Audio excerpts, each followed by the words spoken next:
Good evening, warm welcome to you all. और आज नवरात्रि की आप सबको बहुत सारी शुभकामनाएं। वर्कशॉप शुरू करते हैं, टाइम हो चुका है, it is 4:04 bye my clock, right. So let's begin the workshop for today. जो भी लोग इस ग्रुप में जुड़े हुए हैं डिफरेंट डिस्ट्रिक्ट से, आपका बहुत स्वागत है। बहुत अच्छा लगता है जब आप पर्सनली आके पूछते हैं कि हमको ये वर्कशॉप ज्वाइन करनी है, तो लगता है कि डायरेक्शन सही जा रहा है। एक छोटा सा जो मैं आप लोगों से इंफॉर्मेशन शेयर करना चाहूँगी वो ये कि गोइंग फॉरवर्ड, क्योंकि अभी ऐसा एक्सपेक्टेड है कि आने वाले टाइम में हम लोग फुल मोड ऑफ वर्किंग में काम करने वाले हैं, और ये ऑफलाइन जो हम लोग ऑनलाइन वेबिनार्स ऑर्गेनाइज कर रहे हैं वो आपको फैसिलिटेट करने के लिए हैं। पहले इस तरीके की वर्कशॉप मैं ब्लॉग्स पे जाके करती थी, टीचर्स के साथ करती थी, एल्डरली एजुकेटर्स के साथ करती थी और बच्चों के साथ डायरेक्टली करती थी। क्योंकि कोविड के टाइम में फिजिकल सेटिंग इम्पॉसिबल थी, तो हमने ये एफर्ट ऑनलाइन शुरू किया। अभी मैं आपको बताऊं, ELTAI which is English language teacher association of India, उसका एक पार्ट है GBN chapter, which is Gautam Buddh Nagar chapter. और being a chapter of ELTAI, it is our responsibility to conduct such workshop for the members of the chapter, ताकि आप एक बेहतरीन ELT resource की तरह डेवलप हो सकें, आप जहां भी हैं अपनी सर्विसेज दे सकें, और एलटाई परिवार का एक हिस्सा होने के नाते आप एक अच्छे रिसोर्स के फॉर्म में डेवलप हो, एम्पावर हो, और ना केवल डिस्ट्रिक्ट लेवल पे बल्कि स्टेट लेवल पे, नेशनल लेवल पे और इंटरनेशनल लेवल पे लोगों के साथ नेटवर्क कर पाएँ, शेयर कर पाएँ और अपने आप को एम्पावर कर पाएँ। तो आने वाले टाइम में हम लोग ये वर्कशॉप को वीकली बेसिस पे ना करके मंथली बेसिस पे करेंगे।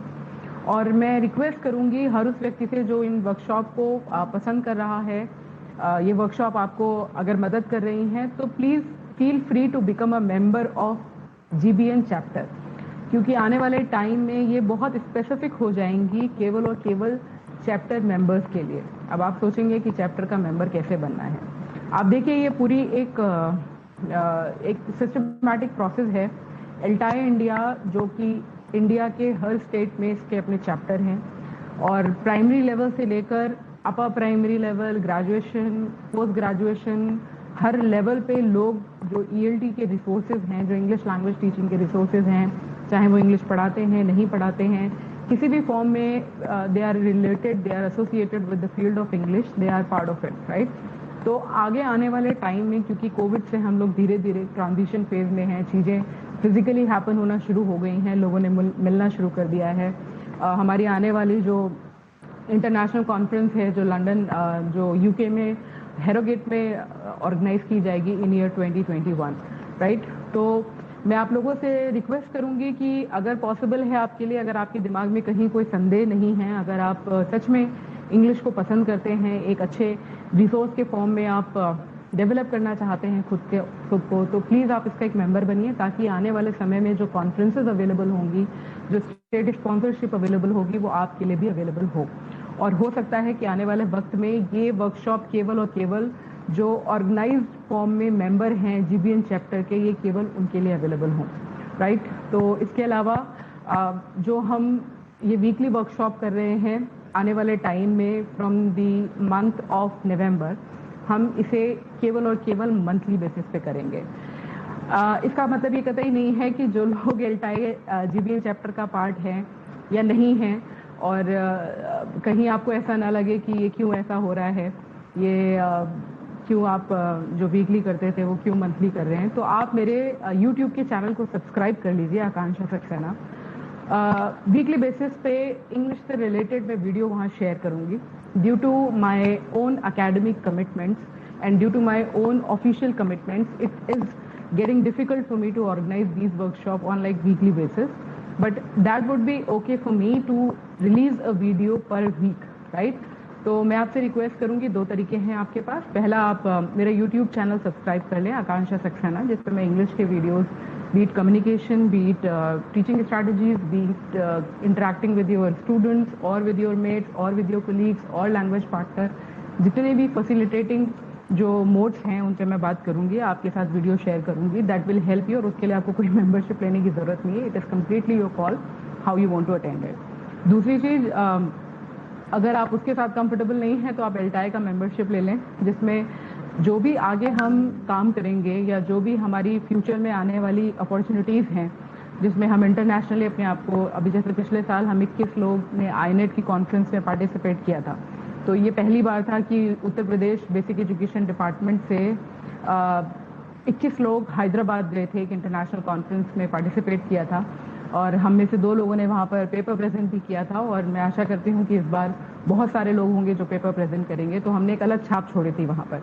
तो अगर आप हमारे GBN चैप्टर का पार्ट बनते हैं तो हमारे पास एक कम्युनिटी ऑफ इंग्लिश टीचर है, जिनके लिए वो सारे ऑप्शन, वो सारी अपॉर्चुनिटीज अवेलेबल होंगी। हम आपसे डायरेक्टली कम्युनिकेट कर पाएंगे अगर आप खुद ग्रो करना चाहते हैं। कोई कंपल्शन किसी भी तरीके का नहीं है।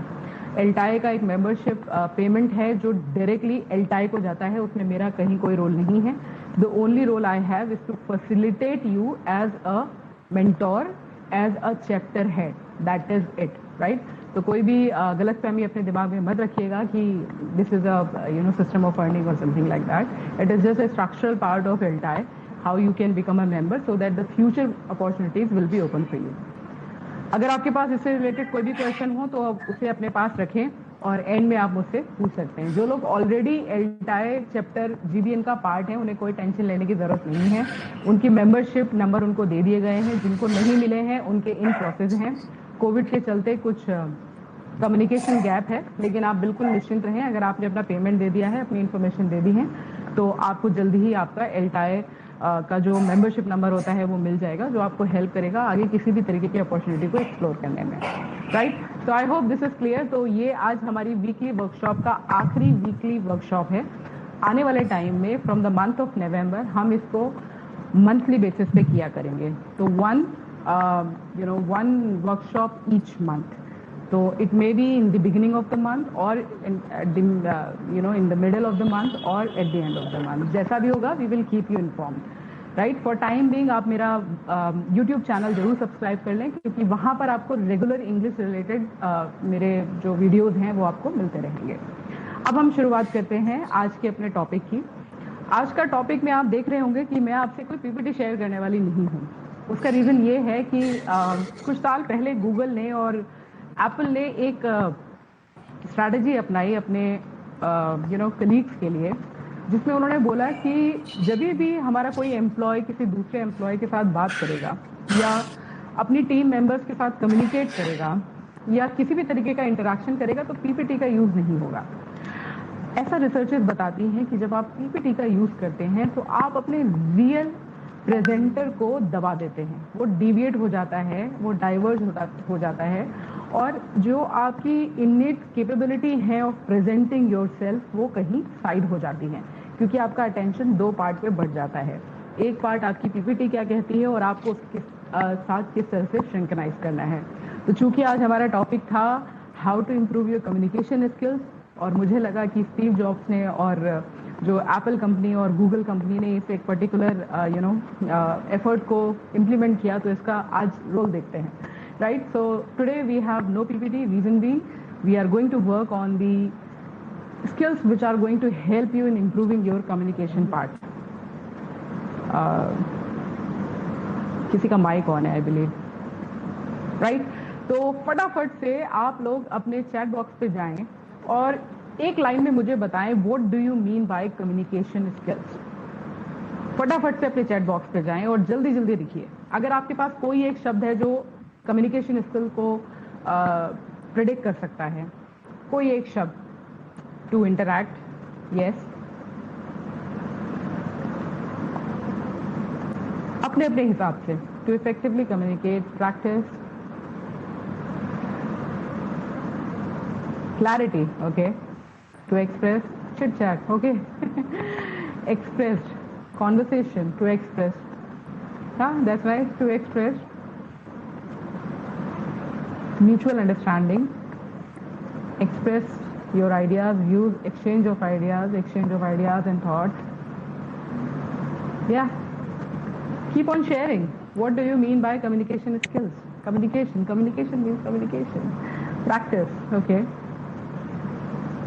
All right. तो जब आप कम्युनिकेशन स्किल्स की बात करते हैं तो कम्युनिकेशन एक बहुत सीधा सा प्रोसेस है, noticeable, sharing, caring, wow, I am getting good words from your and. तो अगर आप जब कम्युनिकेशन स्किल्स की बात करते हैं तो ये एक छोटा सा सिंपल सा प्रोसेस है, लेकिन बहुत ब्रॉड अंडरस्टैंडिंग के साथ है। इसके डायमेंशंस इतने ब्रॉड हैं कि अगर आपने किसी एक चीज़ पे काम किया और दूसरे को छोड़ दिया तो शायद पहले चीज़ का प्रभाव कम हो जाएगा। तो मैं यहाँ बैठी हूँ, मैं आपसे बात कर रही हूँ, मैं सेंडर हूँ और आप रिसीवर हैं। अभी अभी मैंने आपसे एक क्वेश्चन पूछा कि कम्युनिकेशन स्किल्स को आप किस तरह से प्रिडिक्ट करते हैं, आपके अपने नज़रिए में कम्युनिकेशन का क्या मतलब है। आपने मेरी बात सुनी और उसको रिस्पॉन्ड करते ही आपने चैट बॉक्स पे कुछ शब्दों को लिखा, कम्युनिकेशन डन। मैं जो कहना चाहती थी वो आपने समझा और सही फॉर्म में आपने मुझे रिप्लाई किया। This is a process of communication, right. अब इस कम्युनिकेशन को इफेक्टिव बनाने के लिए, इसको मीनिंगफुल बनाने के लिए, इसको कॉम्प्रीहेंशन के पार्ट पर ले जाने के लिए और इसको इतना अट्रैक्टिव बनाने के लिए कि ये आपके लिए एक नेचुरल प्रोसेस बन जाए, वो क्या क्या करें जो आपको मदद करेगा। तो आज के वर्कशॉप में हम ऐसे कुछ चीज़ों के बारे में बात करेंगे जो हमें लगता है शायद बहुत ज़्यादा इंपॉर्टेंट नहीं होती। तो आप जब इंग्लिश लैंग्वेज टीचिंग की बात कर रहे हैं और कम्युनिकेशन स्किल्स की बात कर रहे हैं तो यहाँ हम दो चीज़ों को जोड़ के अपनी बात रखने की कोशिश कर रहे हैं। आप देखिए, डे 1 से मैं इस वर्कशॉप में बायलिंगुअल हूँ। बायलिंगुअल होने का मतलब केवल और केवल इतना है कि जिसकी इंग्लिश पर as a language already competence है उसे वर्कशॉप की ज़रूरत ही नहीं है, और जिसको वर्कशॉप की ज़रूरत है डेफिनेटली वो कहीं ना कहीं लैंग्वेज के साथ स्ट्रगल करता है। तो वो क्या चीज़ है जो मुझे और आपको मदद करेगी कनेक्ट करने में। बायलिंगुअल हो सकता है कुछ चीज़ों में मैं बोलती चली जाऊँ यहाँ से और वो आपकी रेगुलर रूटीन लैंग्वेज ना हो तो समझने में वक्त लग जाए। हो सकता है थोड़े टाइम बाद इंटरेस्ट खत्म हो जाए, और हो सकता है थोड़े टाइम बाद आपको लगे कि ये तो समझने में इतना स्ट्रगल है तो फिर सीखेंगे क्या, राइट। तो सबसे पहली चीज़ जो कम्युनिकेशन स्किल्स में आपको मजबूत करती है वो क्लैरिटी ऑफ द पर्पस। आप कम्युनिकेशन करना क्यों चाहते हैं, आपका किसी व्यक्ति से बात करने का उद्देश्य क्या है, राइट।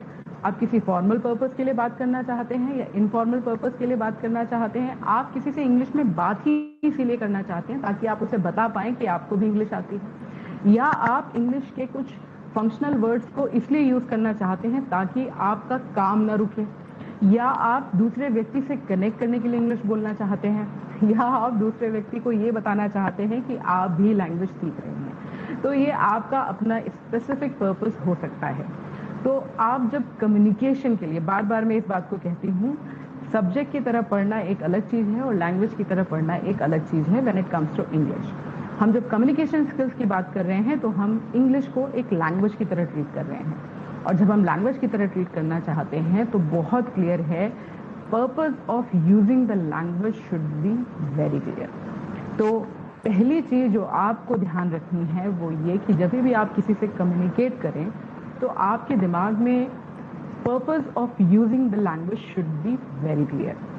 कोई भी लैंग्वेज आपको फैसिलिटेट करने के लिए होती है, फ्रस्ट्रेट करने के लिए नहीं होती है।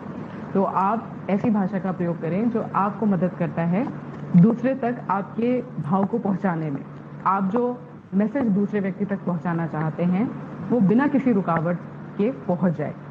आपकी सोच समझ हो सकता है आपके सुनने वाले की सोच और समझ से बहुत ऊपर हो, लेकिन आपका पर्पस है दूसरे व्यक्ति तक एक मैसेज को कन्वे करना। तो जब भी आपका पर्पस ऑफ कम्युनिकेशन क्लियर होगा तो आपको कम्युनिकेशन स्किल्स पर काम करने की ज़रूरत कभी नहीं पड़ेगी, क्योंकि आपको पता है आप लैंग्वेज का use for the purpose of sending the message and receiving the feedback कर रहे हैं। आई hope this is clear, right. For example, अगर आप किसी ट्रेन में बैठे हैं या आप ट्रैवल कर रहे हैं और आपको सामने वाले बैठे व्यक्ति की लैंग्वेज का नहीं पता कि उसको क्या आता है। इंग्लिश एक कॉमन लैंग्वेज है, हम कई बार इस पे बात कर चुके हैं। तो आप सीधे एक बॉटल पकड़ के अगर किसी को पानी ऑफर करना चाहते हैं तो आप सीधे पूछेंगे वाटर, राइट। सीधी सी बात है, आप ये पानी उसके मुंह पे तो फेंकना चाहते नहीं है ना, आपने उससे ये मांगा है, you are just offering, right. तो भले ही आपको उसकी लैंग्वेज नहीं आती, उसको आपकी लैंग्वेज नहीं आती, लेकिन एक वर्ड ने, एक की वर्ड ने आपको कनेक्ट कर दिया, कम्युनिकेशन डन। वो आपको अगर सर हिला के भी मना कर देता है या नो कह देता है, कम्युनिकेशन हो गया, right. So the purpose of doing the communication should be very clear. Fancy word का यूज ना करें, हाई फाई एलीट वर्ड्स का यूज ना करें, क्योंकि वो ये तो बता देगा कि आपकी डिक्शनरी पे पकड़ अच्छी है, लेकिन वो पर्पस ऑफ कम्युनिकेशन को सॉल्व नहीं करेगा। अगर मैं बहुत सोफिस्टिकेटेड वर्ड्स और कॉम्प्लिकेटेड वर्ड्स को यूज करके यहाँ पर आपके साथ कम्युनिकेट करूँ और आधा टाइम आप स्ट्रगल करते रहे मेरे ही शब्दों को समझने में, तो क्या कम्युनिकेशन होगा? नहीं होगा, राइट? तो purpose of communication should be very clear, it should be simple, it should be short, right? दूसरी चीज जो होती है, आपकी लिसनिंग स्किल्स बहुत अच्छी होनी चाहिए। तो लिसनिंग पे बात करें उससे पहले एक छोटा सा डिफरेंस जानते हैं हियरिंग और लिसनिंग में क्या होता है। हियरिंग एक अनकॉन्शियस प्रोसेस है। आप जब सो भी रहे होते हैं या सोने की कोशिश भी कर रहे होते हैं और आपके आसपास कुछ लोग बात कर रहे होते हैं, तो आपके कानों में जाती हैं, वो जाती हैं, आप नहीं ले जाते। एक नेचुरल प्रोसेस है। आप कई बार कहते हैं मैंने सुना, मैंने ओवर हियर किया, मैं वहां से गुजर रहा था तो मैंने ऐसा सुना, राइट? तो हियरिंग का प्रोसेस जो है वो स्वतः होता है, अपने आप होता है, उसके लिए आपको कोई एफर्ट लगाने की जरूरत नहीं है, ये एक नेचुरल प्रोसेस है, राइट? जबकि लिसनिंग एक अटेंटिव, एक कॉन्शियस एफर्ट है टू हियर। तो आप जो सुन रहे हैं आप उस पर अपना अटेंशन दे रहे हैं ताकि आप अपनी अंडरस्टैंडिंग अच्छी कर पाए, आप वहां से कोई मैसेज गेन कर पाए, आपकी कॉम्प्रिहेंशन हो उस पर्टिकुलर सुनी हुई कम्युनिकेशन पे, राइट? तो the difference between hearing and listening is very clear. Here करना एक नेचुरल प्रोसेस है, आप कॉन्शियस होकर इसको ना भी करें तो भी ये होगा, जबकि लिसनिंग में आप अटेंशन के साथ कॉन्शियस होके चीज़ों को सुनते हैं for better comprehension, for better understanding, for better decision making और for better response, right? I hope this is clear. आप मेरे YouTube के चैनल पे जाएंगे और शुरुआती इंग्लिश की प्लेलिस्ट में कुछ वीडियोस हैं, उसमें मैंने टाइप्स ऑफ लिसनिंग की बात की है। तो आप देखेंगे कि लिसनिंग भी कई तरीके की होती हैं, उसमें बहुत अच्छे से बात की गई है, डिटेल में बात की गई है, जो आपको ना केवल लैंग्वेज सीखने में मदद करेगा बल्कि और भी कई एस्पेक्ट पे मदद कर सकता है पर्सनैलिटी इंप्रूवमेंट पे।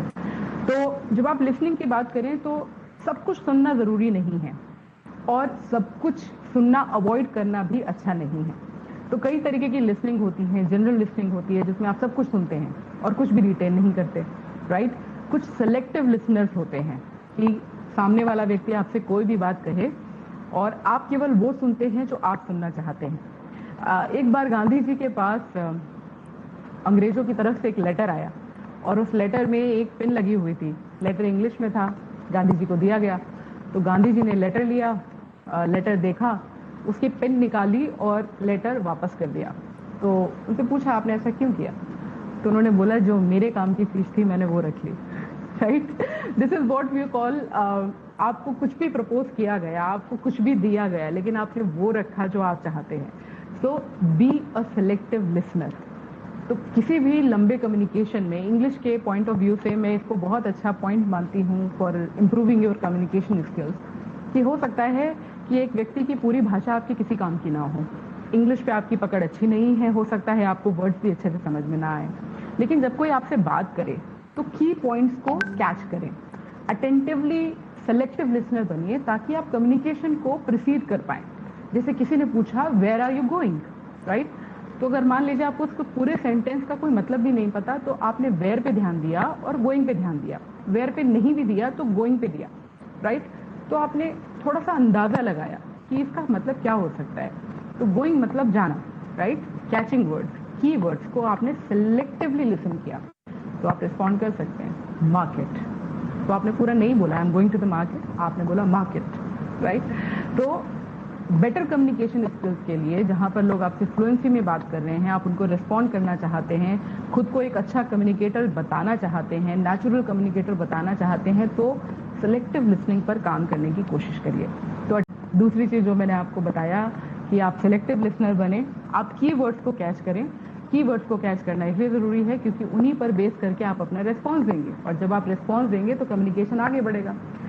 इसी के रिप्लेस अगर हम करें तो ये हो सकता है कि एक व्यक्ति एक लंबा सेंटेंस बोलता चला जाए, आप पूरा सेंटेंस समझने के चक्कर में कुछ भी नहीं समझ पाए और आप रिस्पॉन्ड नहीं कर पाए, आप टाइमली रिस्पॉन्ड नहीं कर पाए, तो कम्युनिकेशन बढ़ा ही नहीं। तो जो कम्युनिकेशन बढ़ना चाहिए था वो वहीं का वहीं रुक गया। तो ये जरूरी है कि आप सिलेक्टिव लिसनर बने।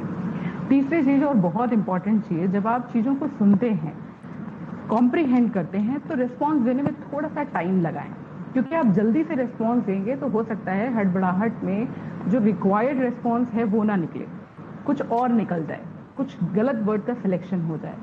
तो रिस्पॉन्स देने में टाइम लगाएं। और सबसे बड़ी चीज़, मैं एक टीचर हूँ और डेली कई लोगों के साथ इंटरेक्ट करती हूँ, कई लोग फ़ोन पे कम्युनिकेट करते हैं, जो मैं पाती हूँ वो ये कि लोग टू द पॉइंट बात नहीं करते, जो मुझे लगता है सबसे ज़्यादा फ्रस्ट्रेटिंग होता है। टू द पॉइंट करना आपके ना केवल टाइम को सेव करता है बल्कि आपको एक इफेक्टिव पर्सनैलिटी देता है। आपको जिससे भी जो भी बात करनी है हमेशा एक purpose of doing the conversation होता है। अगर मैं और आप यहाँ पर बात कर रहे हैं तो हमारा एक पर्पस ऑफ मीटिंग है, हम इंग्लिश के एक पर्टिकुलर टॉपिक के बारे में डिस्कशन के लिए आए हैं। आपके अपने कुछ वे ऑफ थिंकिंग हो सकता है, मेरा अपना कुछ वे ऑफ थिंकिंग हो सकता है, मेरे अपने रैशनल हो सकते हैं मेरे वे ऑफ थिंकिंग के पीछे, वाइस वर्सा आपके हो सकते हैं। तो आप जब भी किसी से भी बात करें, स्पेसिफिकली इन इंग्लिश, आप हिंदी में एक ही बात को 10 तरीके से कह सकते हैं, इंग्लिश में ऐसा चॉइस कम होता है।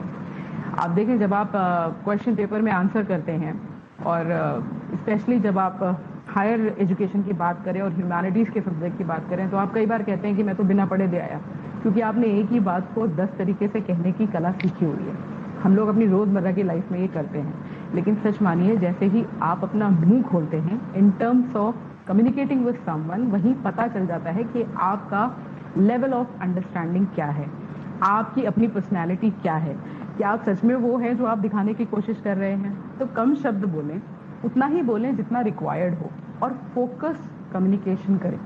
जब मैं ये कह रही हूँ फोकस कम्युनिकेशन करें तो कई बार आप एक क्वेश्चन पूछेंगे और सामने वाला उसकी इतनी सारी डिटेल्स दे देगा कि आपको समझ ही नहीं आएगा कि मैंने से जो पूछा था उसका इसने आंसर डायरेक्टली दिया ही नहीं। घुमा फिरा के बात करने की कोई ज़रूरत नहीं होती, सीधे बात करनी चाहिए। तो इंग्लिश कम्युनिकेशन में जब आप कम्युनिकेशन स्किल्स की बात कर रहे हैं तो प्लीज़ ध्यान रखें, आप जब भी लोगों से बात करें शॉर्ट बात करें, क्रिस्प बात करें, टू द पॉइंट बात करें, अच्छी लिसनिंग करने के बाद रिस्पॉन्स देने में टाइम लगाएं और अपनी बात को टू द पॉइंट आंसर करें। Where are you going? I am going to the market. Have you been there last night? No, I wasn't there. Did you call me that day? No, I didn't call you. That's it, right? तो लंबे लंबे गप्पे मारने की जरूरत नहीं होती है फॉर इफेक्टिव कम्युनिकेशन। मैं ये फॉर्मल कम्युनिकेशन की बात कर रही हूँ। Informally you can do anything, right? That is something you do for enjoyment, right? I hope this is very clear. Then a very important thing is your body language. तो मैंने आपको शुरू में एक एग्जाम्पल दिया कि हो सकता है आप किसी ट्रेन या फ्लाइट में ट्रैवल कर रहे हो और आपको सामने वाले की लैंग्वेज ना पता हो और आप उससे पूछना चाहते हैं, आप उसको ऑफर करना चाहते हैं एज अ गुडविल जेस्चर और एज अ क्यूरियोसिटी, आप पूछना चाहते हैं do you need water, right? So आपको पता नहीं कि उसकी लैंग्वेज क्या है, तो आपने सीधे बोला वाटर, राइट? तो जैसे ही आपने बोला वाटर तो ये एक्सप्रेशन बता रहे हैं कि आप कुछ पूछ रहे हैं, water. I hope you getting me, right? तो आपकी बॉडी लैंग्वेज, ऐसा रिसर्च बताती है कि आप जब इफेक्टिव कम्युनिकेशन की बात करें, more than 55% it is done through your body language, your gesture and your expression, and I'm sure you do agree with this. फटाफट से चैट बॉक्स में लिखिए, क्या ये बात सही है कि आपके शब्दों से ज़्यादा आपकी बॉडी लैंग्वेज, आपके एक्सप्रेशन और आपके जेस्चर काम करते हैं?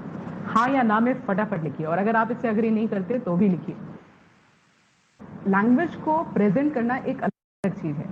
तो कई बार आप लोगों को देखेंगे, हो सकता है उनके पास बहुत अच्छा कंटेंट हो आपको देने के लिए, लेकिन the way they present it is really poor, तो आपका इंटरेस्ट ही नहीं आता। जब आपका इंटरेस्ट ही नहीं आता तो आप क्या सुनेंगे? और कई बार कुछ इतने घटिया लोग जो कोई कंटेंट ही नहीं है उनके पास देने के लिए। आप देखिए यूट्यूब पे कई बार मैं कुछ वीडियोस देखती हूँ तो मुझे लगता है कि इसके 5 मिलियन 10 मिलियन कैसे व्यूज हो सकते हैं?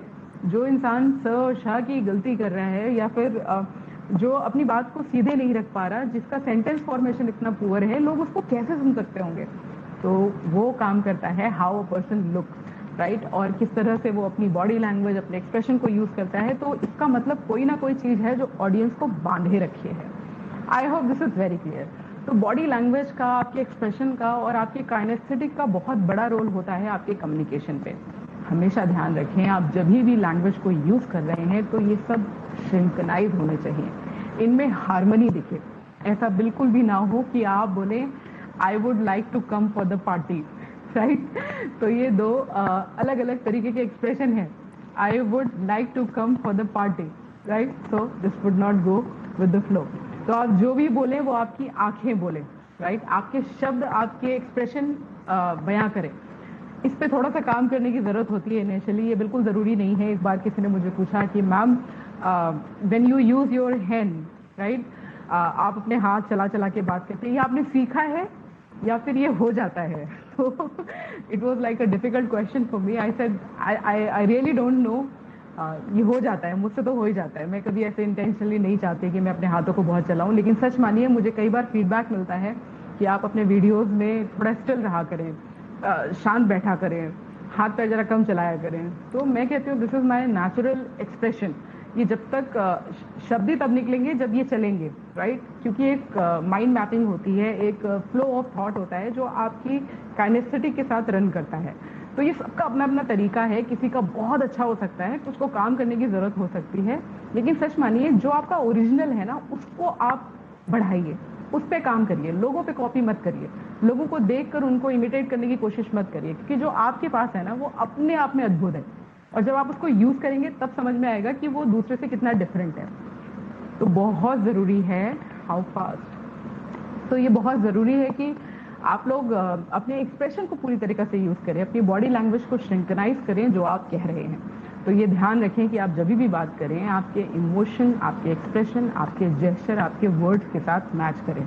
तो कभी ऐसा ना हो कि आप किसी को ये कहना चाहते हो I am really sorry to bother you, ये कहते समय आपके चेहरे पे मुस्कुराहट आ जाए। हम यू नो आपके फेशियल एक्सप्रेशन बताने चाहिए जो क्वेश्चन है, राइट?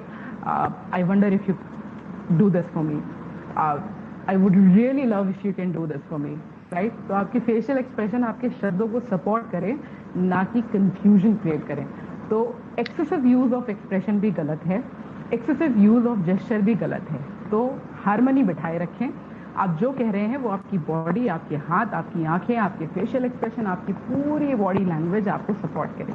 कई बार आप किसी नई सेटिंग में जाते हैं, किसी शादी पार्टी में जाते हैं, या किसी वर्कशॉप में जाते हैं, या नए लोगों से मिलते हैं, तो आप पाएंगे कुछ लोगों से आप कभी नहीं मिले, कभी आपसे उनका कोई कम्युनिकेशन नहीं हुआ, कभी आप उनसे जाने नहीं, पहचाने नहीं, लेकिन फिर भी वो आपको खींचते नहीं अपनी तरफ, अट्रैक्ट नहीं करते। भले ही वो कितने खूबसूरत क्यों ना हो, लेकिन एक ऑरा होता है हर व्यक्ति का, वो आपको अट्रैक्ट नहीं करता।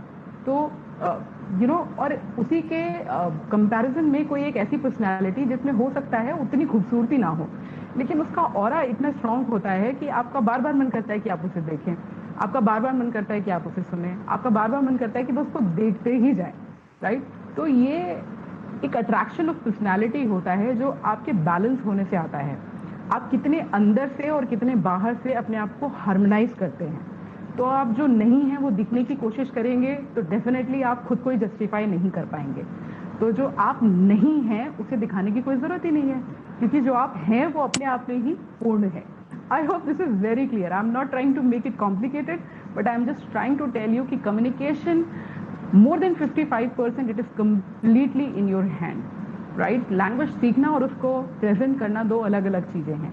और यही कारण है कि आप देखिए बचपन से लेकर 12वीं तक हम लोग हमेशा कितनी सारी किताबें पढ़ लेते हैं, कितने सारे टेस्ट दे देते हैं, यूपी बोर्ड, सीबीएसई बोर्ड, सब कुछ क्लियर करके आते हैं। तो नॉलेज की जी कहीं कोई कमी नहीं है, लेकिन आपको किसी ने ये नहीं सिखाया, आपको किसी ने ये माहौल नहीं दिया जिसमें आप सीखे हुए को अपने प्रैक्टिकल एस्पेक्ट में घुसा कर उसको इम्प्लीमेंट कर पाए। तो यहाँ तक तो आता है, लेकिन यहाँ तक आते आते आपका कॉन्फिडेंस आपको जवाब दे जाता है। आप ये सोचते हैं कि मैं जो बोलूंगा वो कहीं गलत ना हो जाए, कहीं मेरे बोलने से जो मैंने अपना एक इंप्रेशन बनाया है वो कहीं टूट ना जाए। सच मानिए मेरा अपना पर्सनल असेसमेंट है, जब मैं लोगों से बात करती हूँ कोई कैसा भी दिखता हो, आई रियली डोंट माइंड, लेकिन the minute a person communicate तब समझ में आ जाता है बंदे में कितना दम है, कितना खोखला है और कितना डुअल पर्सनैलिटी है। तो आप जो हैं आप वो दिखाएंगे तो आप हमेशा नेचुरल रहेंगे। अगर आप नेचुरल हैं तो आप पे कभी कोई प्रेशर नहीं रहेगा अपनी इमेज को मेंटेन करने का, और जब कोई प्रेशर नहीं रहेगा तो आपको जो आता है बस उतना ही आता है, चाहे तो अच्छा चाहे तो बेकार। जो आपका है वो आपको कभी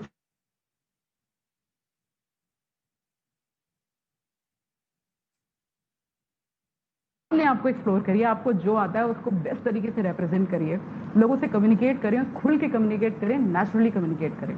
जो आपके पास जितनी भी इंफॉर्मेशन है वो कम नहीं है किसी भी लिहाज से।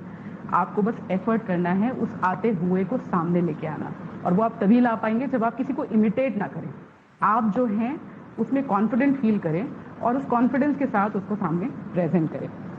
आई hope this is very clear. तो ये तो बात हुई कि आपको अपने पे क्या काम करने की जरूरत है। अब कम्युनिकेशन में हमेशा 2 लोग इन्वॉल्व होंगे, 2 पार्ट होंगे, राइट। तो ये आपकी तरफ हो गया। अब दूसरी तरफ अगर हम बात करेंगे तो मान लीजिए मैं आपसे कम्युनिकेट कर रही हूँ, तो मैंने अपने पार्ट पर तो काम कर लिया, लेकिन जब मुझे आपके पार्ट पर काम करना है वो ये कि मैं आपको, आप जो मुझसे बात कर रहे हैं, जो आप मुझसे बोल रहे हैं, मैं उसको एक्नॉलेज करूं।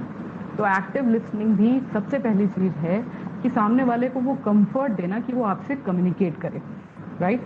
फिर एक्नॉलेज करने में आप नॉडिंग करते हैं, या ओके, या आई अंडरस्टैंड, राइट। तो ये वर्बल नॉडिंग है। एक वर्बल नॉडिंग होती है और एक नॉन वर्बल नॉडिंग होती है, जिसमें आप शब्दों का यूज नहीं करते, राइट। तो ये समझा रहा है कि आप दूसरे की बात को सुन रहे हैं। तो जब कोई आपको सुन रहा होता है, और ये मुझे लगता है सबसे बेकार चीज है ऑफलाइन में, सॉरी ऑनलाइन में। तो जब हम वेबिनार लेते हैं, मैं आपको सच बताऊं, जब हम फिजिकल वर्कशॉप करते हैं तो हर किसी के चेहरों से समझ में आ जाता है कि कौन यहाँ से जुड़ रहा है, कौन यहाँ से जुड़ रहा है और कौन यहाँ से जुड़ रहा है। लेकिन जब ये ऑनलाइन हम वर्कशॉप को ऑर्गेनाइज करते हैं तो बस ये मान के चलते हैं कि लोग हमको सुन रहे हैं। अब वो कितना सुन रहे हैं, यहाँ से सुन रहे हैं, यहाँ से सुन रहे हैं, यहाँ से सुन रहे हैं, इसका असेसमेंट बहुत अलग लेवल पे चला जाता है। तो ये ज़रूरी है कि कम्युनिकेशन को बैलेंस देने के लिए, इफेक्टिव बनाने के लिए, नेचुरल बनाने के लिए आप बोलने वाले व्यक्ति को एक्नॉलेज करें। फिर अगर कहीं वो कुछ गलत भी है तो उसको रिस्पेक्ट करें। ये शायद मैंने आपसे पहले भी शेयर किया होगा, जब मैं बाहर गई तो मैंने ऐसा पाया कि ये सब वर्ब किसने कहाँ लगाया, किसने मेन वर्ब के साथ मॉडल वर्ब जोड़ दी, किसने नाउन को प्रोनाउन की जगह लगा दिया, ये सब हम लोग चेक करते हैं, राइट। क्योंकि हम बहुत ग्रामेटिकली ओरिएंटेड होते हैं। आप बाहर के देशों में जाएं तो लोग इतना रिस्पेक्ट करते हैं आपके डायलेक्ट का, आपके मदर टंग का, आपके एक्सेंट का जो आप यूज करते हैं। आपको कभी बोल रहा है तो बिल्कुल ये जरूरत नहीं होती कि उसको वहीं कहें कि ये रीइंस्टेट नहीं, ये रीफोर्स था, राइट। या कोई आपको कोई गलत शब्द बोल रहा है, एक्सपेक्ट बोल रहा है, या फिर whatever it is, right. For example कुछ भी हो सकता है, तो आप उसको वहां टोके ना, क्योंकि जब आप किसी को टोक देते हैं तो आप किसी का कॉन्फिडेंस खत्म कर देते हैं, आप उसकी हिम्मत खत्म कर देते हैं दोबारा शुरू होने की। तो जो जहाँ पे भी है, जैसा भी है, उसको एक्नॉलेज करें, उसको रिस्पेक्ट करें और पैराफ्रेजिंग करना सीखें। अगर आपको कंफ्यूजन है, क्योंकि हम कम्युनिकेशन करना चाहते हैं और अगर हमें आपकी बातें नहीं समझ आई तो हम आगे का कम्युनिकेशन कैसे करेंगे। तो अपनी तरफ से एक अटेम्प्ट करें to paraphrase. If I understand you correctly, this is what you want to say. तो अगर उसने वही कहा होगा, बोलिए yes definitely this is what I want, right. आप देखिए कस्टमर केयर सर्विसेज में आप जाते हैं, आपने कोई मोबाइल खरीदा हो या आप कोई आर्टिकल वापस करने जाते हैं, तो आप देखिए हमेशा वो आपको पैराफ्रेज करते हैं, मैडम इस बिल में आप ये आर्टिकल वापस करना चाहती हैं, तो आप कहते हैं yes I want to change this, right. और अगर आप उसको नहीं करना चाहती तो आप दूसरे तरीके से उसको रिवर्ट करती हैं। तो जो दूसरे पार्ट पे व्यक्ति है उसको रिस्पेक्ट करें, उसको रिस्पॉन्ड करें, पैराफ्रेज करें, ताकि आपका कम्युनिकेशन इफेक्टिवली आगे बढ़ पाए।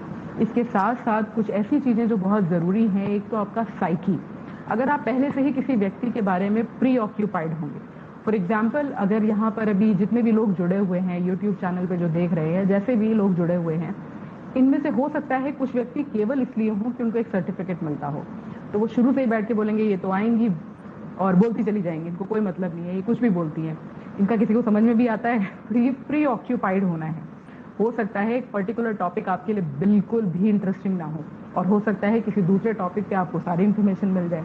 तो अपने पहले के एक्सपीरियंस पे दूसरे के लिए आप नई सोच ना बनाएं, आप प्री ऑक्यूपाइड विद थॉट्स ना हो।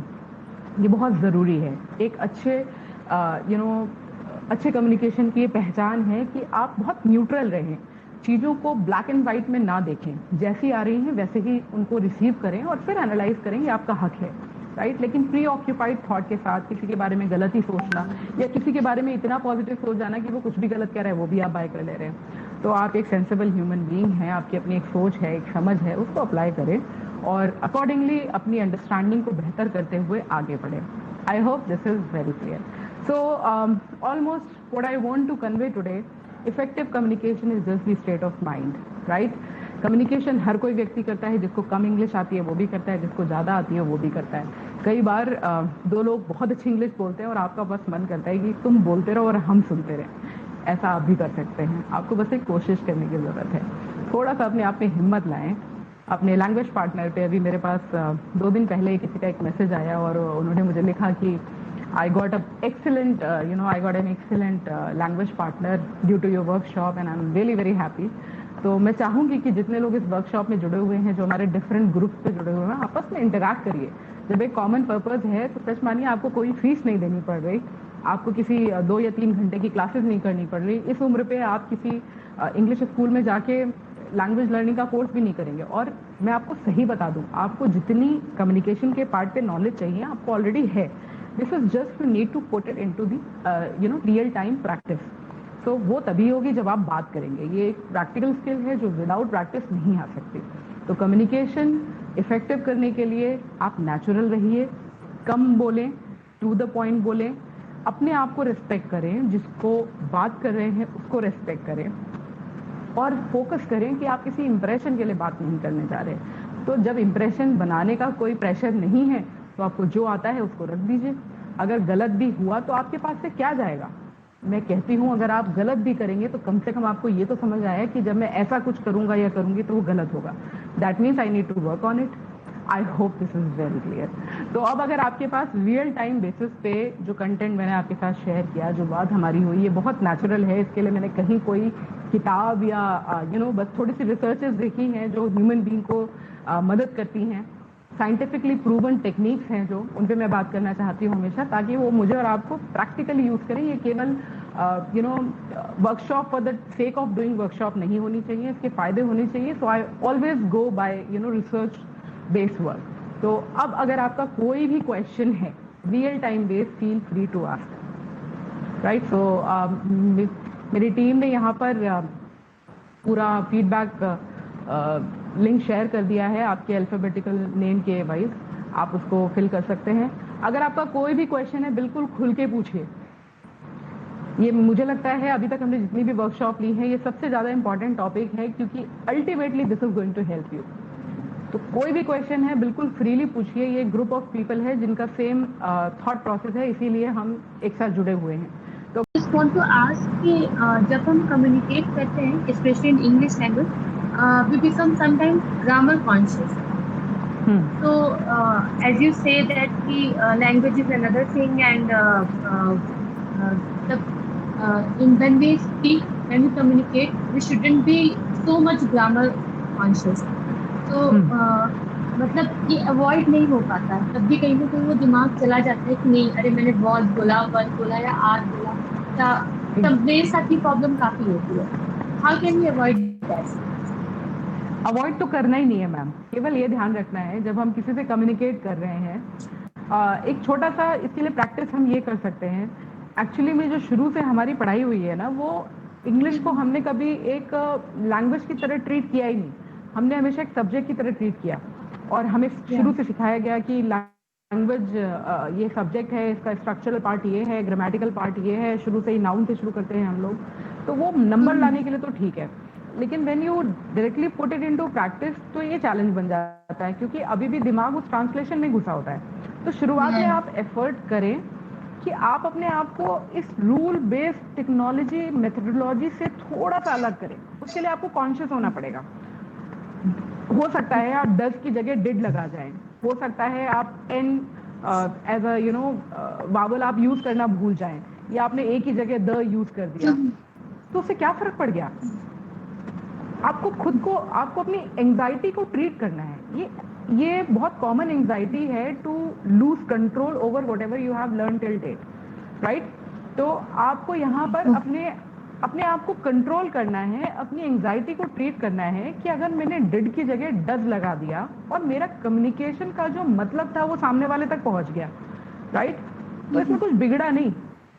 कम्युनिकेशन अप्रोच का ये सबसे बड़ा फायदा है।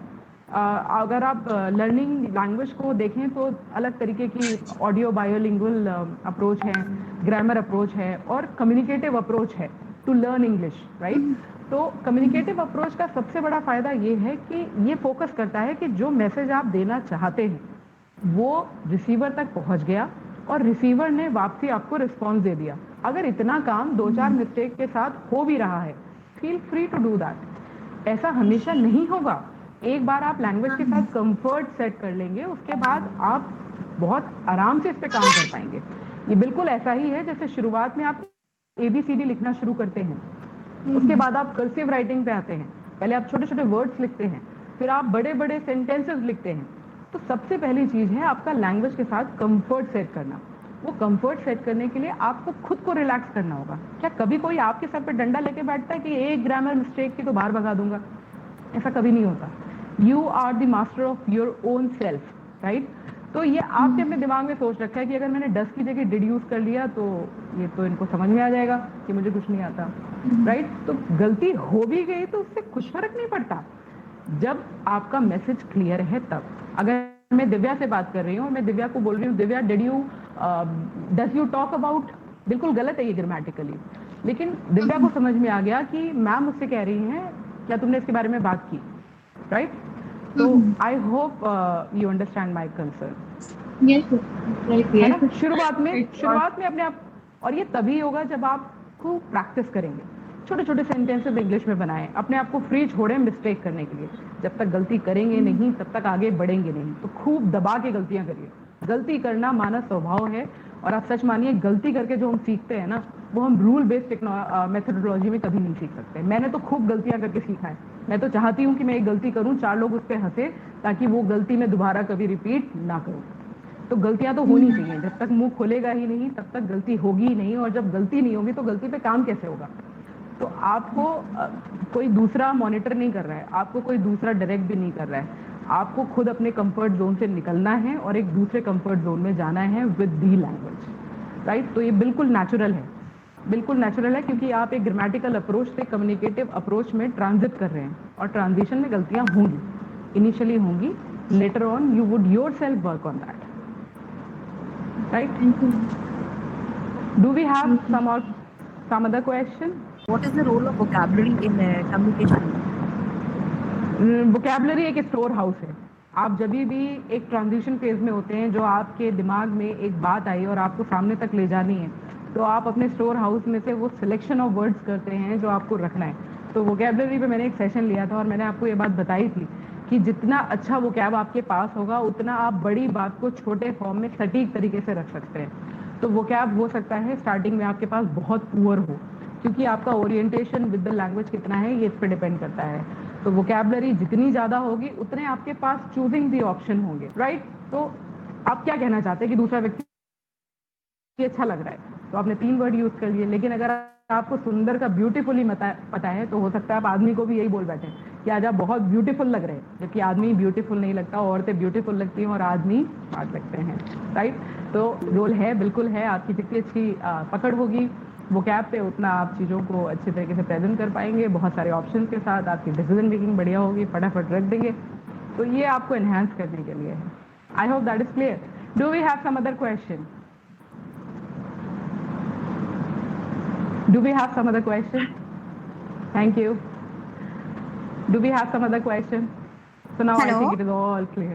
Hello. Yes? Good evening, ma'am. Hari. Good evening, ma'am. Yeah, ma'am आज एक्चुअली मेरी डॉटर की ना PTM थी, तो during PTM after 2-3 lines I felt that I am more comfortable to speak in Hindi.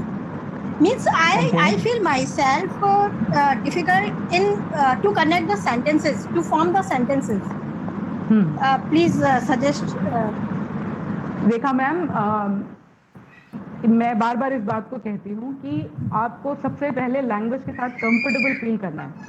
और कंफर्टेबल फील ये बिल्कुल वैसे ही है कि आपके घर के सामने एक नया पड़ोसी आया, आप उससे रोज थोड़ा थोड़ा मिले तो आपकी उससे बातचीत अच्छी होगी, राइट? फिर एक दिन आएगा कि वो आपको बेहतर समझेंगे, आप उनको बेहतर समझेंगे, आपको उनके मूड के बारे में पता चलेगा। तो ऐसे ही लैंग्वेज है, आप जितना ज्यादा इंटरेक्ट करेंगे, जितना फ्रीक्वेंट इंटरेक्ट करेंगे, उतना आप लैंग्वेज के साथ कॉन्फिडेंट और कंफर्टेबल फील करेंगे। ये आपके दिमाग ने आपको बताया कि आप क्योंकि आपके दिमाग पे प्रेशर था, PTM है, मैडम पे इमेज फॉर्मेशन करना है, तो शुरुआत बायलिंगुअल होके करिए ना। मत बोलिए पूरी इंग्लिश, शुरुआत बायलिंगुअल होके करिए। मैडम मेरे बच्चे का परफॉर्मेंस कैसा था, मेरा बच्चा बहुत हार्ड वर्क कर रहा है ma'am, next time I can guarantee you कि ये बहुत अच्छे करने वाला है। बायलिंगुअल हो जाइए, धीरे धीरे बायलिंगुअल से कंप्लीट ट्रांसफॉर्मेशन पे आइए। तो कंफर्ट आपको बढ़ाना है, आपको बहुत सारी प्रैक्टिस करनी है, आपको लोगों के साथ इंटरेक्ट करना है, अपने हिंदी के वर्ड्स को इंग्लिश से रिप्लेस करिए। देखा मैम, आपने मेरा यूट्यूब चैनल सब्सक्राइब किया हुआ है? वहाँ मैंने अभी रिसेंटली एक वीडियो शेयर किया हुआ है जिसमें मैंने 3 टिप्स पे बात की है, ये आपको 100% मदद करेगा, आप प्लीज वो वीडियो वॉच करें। Okay, 3 tips which can empower you। उसमें मैंने यही बात की है कि धीरे से पहले आप बायलिंगुअल होइए और उसके बाद ग्रेजुअल उस पे जाइए, ट्रांसफॉर्मेशन पे जाइए हिंदी टू इंग्लिश। ये एक सिंपल तरीका है मैम, एकदम से आप इंग्लिश नहीं बोलने लगेंगे, धीरे धीरे एक्सपोजर बढ़ाइए, रोज 5, 10, 15, 20 धीरे धीरे हर चीज को आधा इंग्लिश आधा हिंदी, आधा इंग्लिश आधा हिंदी, फिर इंग्लिश में आ जाएंगे आप। ऐसे ही होगा, 100% होगा। I have done it. Thank you ma'am. Most welcome. Today's workshop is very successful. All are communicating and getting. All right. Thank you so much. Do we have any other question? Yes, ma'am. There is one more question. Yes, ma'am. How to communicate with aggressive teenagers? I mean, action ma'am. How to communicate with aggressive teenager? One in Teenagers. action with teenagers. So communication is a way of connecting with people. So no matter you connect with an old person or a teenager or an adult, जब teenager की बात करें तो ये adolescence वाली जो एक as है ना, ये बहुत सेंसिटिव एज होती है, क्योंकि ये अपने आप को सबसे ज़्यादा होशियार मानते हैं, पेरेंट को पागल समझते हैं, पीयर्स को होशियार समझते हैं। पीयर कंफर्मिटी इनके लिए इतनी इंपॉर्टेंट होती है कि आप कुछ भी कह लें तो आप समझिए एक साइकोलॉजिकल बैकअप है जो पूरी तरह से फोर्स करेगा। मैं यहाँ पर ये समझना चाहती हूँ आपसे कि ये आप साइकोलॉजिकल एस्पेक्ट में बात कर रहे हैं या इंग्लिश स्पेसिफिक होके बात कर रहे हैं? चलिए मैं दोनों reference Meenakshi ma'am. Psychological aspect या तो इस रेफरेंस में आप इस बात को समझने की कोशिश करें कि एक बच्चा जिसमें सडन सेकेंडरी फिजिकल चेंजेस आ रहे हैं, हार्मोनल चेंजेस हो रहे हैं, ऑपोजिट सेक्स अट्रैक्शन है, peer pressure, extensive peer pressure है, ग्रुप कंफर्मिटी है, तो एक बच्चा बहुत मेहनत कर रहा है, हिम्मत कर रहा है लोगों के साथ, एनवायरनमेंट के साथ और उसकी खुद की फिजिकल इंटरनल जो चेंजेस हो रहे हैं उसके साथ एडजस्ट करने में। उसके बाद से आपकी डोमिनेंस उस बच्चे पे एक प्रेशर की तरह आती है, तो आप कुछ भी देंगे वो रिवर्ट आएगा। आई होप दिस इज क्लियर। तो ये बहुत सेंसिटिव एज है, ये स्ट्रेस एंड स्ट्रॉम वाली एज है जिसमें बच्चे आपको एक तरीके से एक बोझ समझते हैं। उन्हें लगता है पेरेंट्स सबसे खतरनाक चीज़ है हमारे लिए, क्योंकि बाहर वाले लोग उनको प्यार देते हैं, पीयर प्रेशर होता है, वो कुछ भी करेगा वो लोग उनको एक्सेप्ट करते हैं, क्योंकि उनको नहीं फर्क पड़ रहा ना कि आगे जाके इस पर क्या फर्क पड़ेगा। तो आप ये समझें कि आप जब भी कम्युनिकेट करें टीनेजर वाली एज के साथ तो just be a good friend to them. कोई भी चीज़ उन पे प्रेशर की तरह ना ले जाएं, चीज़ों को लॉजिकली उन तक कन्वे करने का कोशिश करें, ताकि आप सही हैं तो भी वो समझ पाएं और आप सही नहीं हैं तो भी वो उनके पास एक रीज़न हो। अगर आप कोई भी चीज़ रूल बना के उनके ऊपर डालेंगे, अगर आप उनको बोलेंगे कि तुमको करना ही करना है, तो डेफिनेटली आपको रिपल्शन मिलेगा ही मिलेगा। तो आप उनको अंडरस्टैंड करें, वो जिस बाहर एनवायरनमेंट में स्ट्रगल कर रहे हैं उसको फैसिलिटेट ना करें, बल्कि उसको मॉडरेट करने में उनकी मदद करें। इमोशनल कनेक्ट के साथ, बहुत सादगी के साथ उनको बी फ्रेंड करते हुए अपनी बातों तक को पहुंचाएं, तो मुझे लगता है दिस विल हेल्प, और डेफिनेटली दिस विल हेल्प, क्योंकि वो एक ऐसी एज है जिसपे आप पे ट्रस्ट कम होता है, बाहर वालों पे पीयर प्रेशर बहुत है, गैंग कंफर्मिटी एक मेजर कंसर्न है। तो वो साइकोलॉजिकल एज है, बॉडी इंटरनल चेंजेस हैं, ऑपोजिट सेक्स अट्रैक्शन है, और ये सब कुछ अचानक से नया हो जाता है। अभी तक जो बच्चे साथ खेल रहे थे अभी बता दिया जाता है लड़के के साथ नहीं खेलना है, लड़की के साथ नहीं खेलना है। तो देखिए हम लोगों के अपने रूल्स है ये। तो आई hope this will help. Rest अगर आपको इससे रिलेटेड और भी क्वेश्चन है, यू कैन कनेक्ट मी